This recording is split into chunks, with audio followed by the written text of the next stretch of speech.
கேரளாவில் மூளையை தின்னக்கூடிய அமீபா தொற்றால் குழந்தை ஒன்று உயிரிழந்த சோக செய்தி வெளியாகி இருக்கிறது. இது தொடர்பான விவரங்களை செய்தியாளர் முகிலன் வழங்க கேட்கலாம்.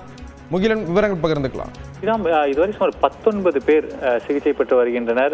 கேரளாவில் மட்டும் 19 பேர் இந்த மூளையை திங்கும் அமீபா தொற்றால் சிகிச்சை பெற்று வருகின்றனர். இதற்கு கோழிக்கோட்டில் இருக்கக்கூடிய அந்த அரசு மருத்துவமனையில் தொடர் சிகிச்சையானது வழங்கப்பட்டு வருகிறது. தற்போது இதில் 2 உயிரிழந்திருப்பதாக தகவல் வெளியாகிருக்கிறது. அதில் ஒரு 3 மாத குழந்தை மற்றும் 52 வயதான ஒரு பெண்மணி என 2 பேர் தற்போது உயிரிழந்திருப்பதாக தகவல் வெளியாகிருக்கிறது.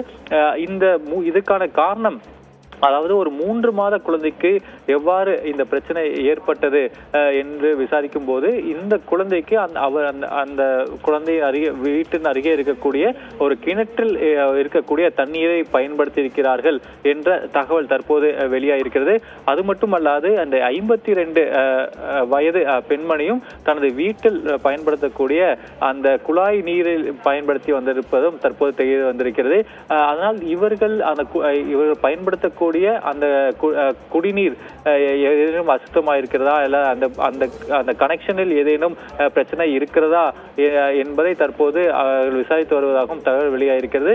தற்போது 19 பேர் சிகிச்சை பெற்று வந்த இந்த நிலையில் தற்போது 2 பேர் உயிரிழந்திருக்கின்றனர். ஸ்ரீராம், விவரங்களை வழங்கியதற்கு நன்றி முகிலன்.